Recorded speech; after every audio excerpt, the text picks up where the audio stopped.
Retrouvez toute l'actualité locale qui vous concerne directement dans votre boîte mail grâce au SumUp de Puissance Télévisions. Abonnez-vous en quelques secondes et recevez chaque semaine l'essentiel de l'actualité de votre territoire. Le lundi midi, retrouvez un résumé complet de l'actu du week-end. Le vendredi soir, faites le point sur les infos de la semaine écoulée. Pour recevoir le SumUp, rendez-vous sur Puissance Télévisions et abonnez-vous grâce à l'onglet dédié au bas de la page. Avec le SumUp, vous n'avez plus aucune raison de ne pas être informé. Le délibéré est tombé pour une partie des salariés de l'usine Ito à Saint-Dizier. La chasse aux galets se poursuit en Haute-Marne. Et nous irons à la rencontre de Damien, un travailleur au Bois-l'Abbesse à Saint-Dizier.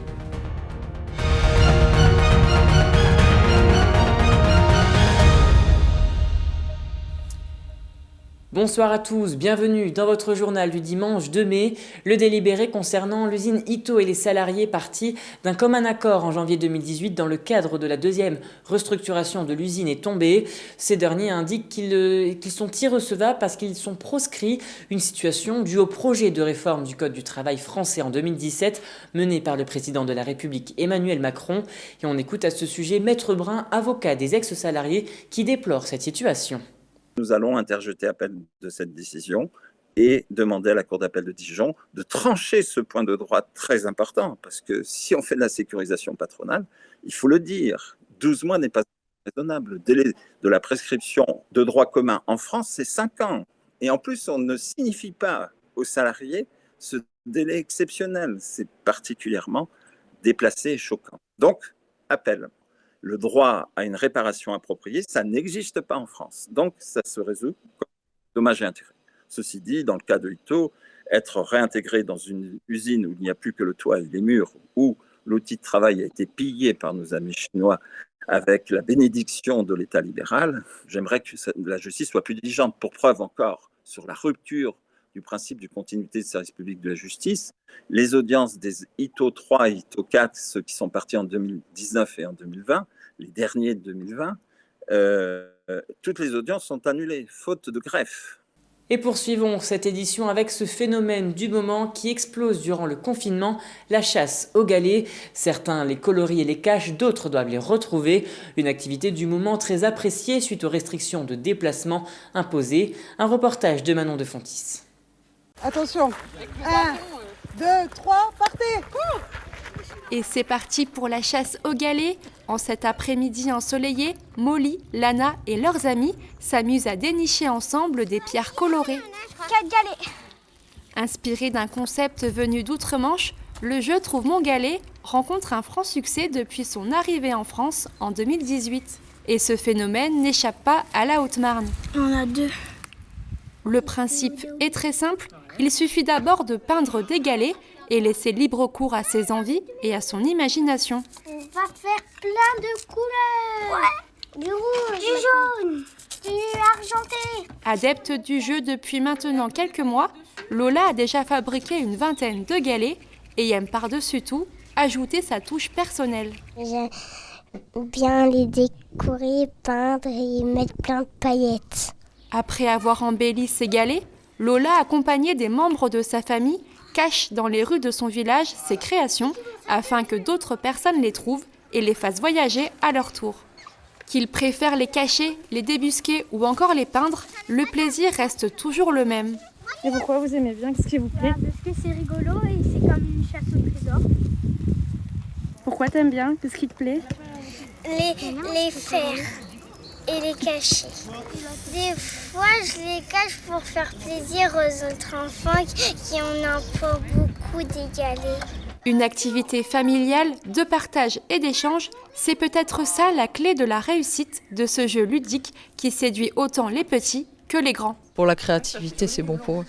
Et puis ça nous fait partager quand même, ça nous crée des liens. Du plaisir à prendre avec ma fille, je trouve ça sympathique de faire des beaux dessins, d'essayer d'en faire encore des mieux et puis les déposer à droite à gauche pour éventuellement faire la recherche au trésor comme on dit. Et puis ça occupe les petits et puis ça nous fait sortir aussi pour quelque chose.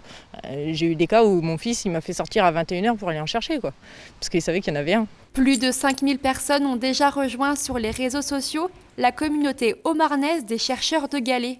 Chaque semaine, cette activité ne cesse de conquérir de nouveaux adeptes, ce qui ravit Brigitte Meyer, créatrice du groupe Facebook Trouve mon galet 52.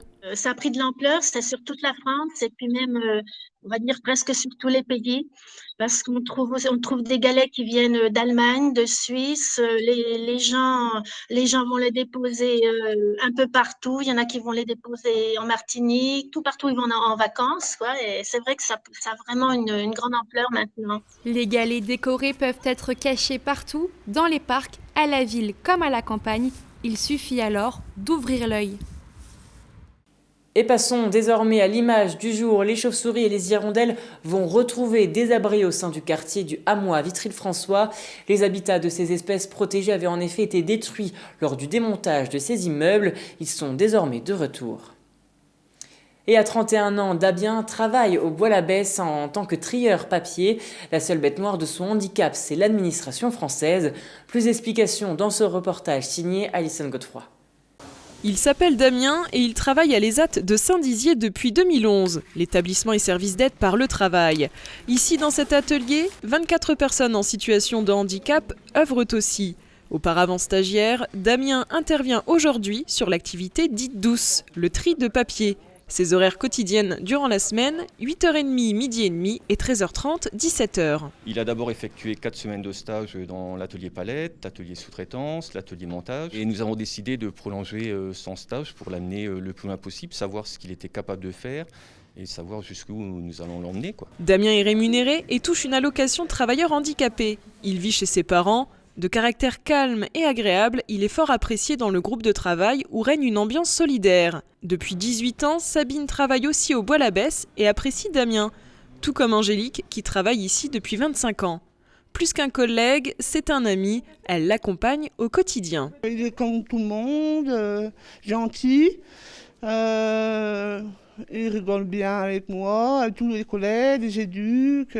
Ça fait 25 ans que j'ai travaillé ici, avec les camarades, tout le monde. Et puis surtout avec le Damien, c'est nous qui l'accompagnons. Mais on occupait un peu Damien parce que Damien il a du mal à couper sa viande, tout ça. Alors nous, on allait beaucoup l'aider. Damien a toujours voulu travailler, parfaitement soutenu et stimulé. Pour son père, c'est important. Il a un frère qui est plus grand, qui a 3 ans de plus que lui. Donc il voulait faire comme son frère, travailler depuis qu'il est beaucoup plus jeune en fait. Et donc pour lui c'était quelque chose d'intégré. Donc il sait qu'il gagne un petit peu sa vie comme ça, quoi. Voilà, c'est très important pour lui de se sentir comme les autres. À 31 ans, Damien travaille et vit comme tout le monde. Il a reçu une éducation exemplaire et traditionnelle. La seule bête noire dans son handicap reste l'administration française, une charge pour les parents. C'est très compliqué de contacter les organismes et il faut toujours justifier des choses, justifier qu'il travaille, justifier qu'il est handicapé. C'est à la limite tous les ans si on ne nous demande pas s'il est toujours trisomique, quoi. Voilà, ça c'est un petit peu lourd à accepter, hein. Une grande sagesse, hein, déjà. Il est très sage.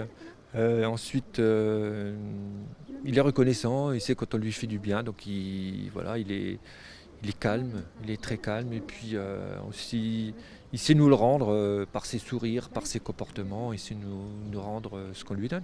Avec 3 chromosomes 21 au lieu de 2, les personnes trisomiques ont leur place au sein de la société. Elles ne souffrent pas de leur maladie, mais en revanche de l'exclusion sociale. Et c'est la fin de cette édition, merci à tous de l'avoir suivi. Dans un instant, vos prévisions météo de demain. Très belle semaine à vous. Toute l'actualité qui vous concerne, à voir et ou à revoir, dès maintenant sur puissancetélévision.fr et sur notre application mobile.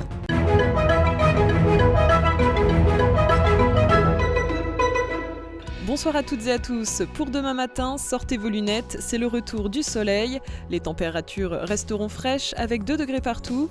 Pour l'après-midi, pas d'évolution, il fera beau sur l'ensemble du triangle et à Chaumont. Côté température, 14 degrés à Saint-Dizier et à Bar-le-Duc. Demain, lundi 3 mai, nous fêterons les Jacques et nous gagnerons 3 minutes de soleil. Très bonne soirée avec Puissance Télévision.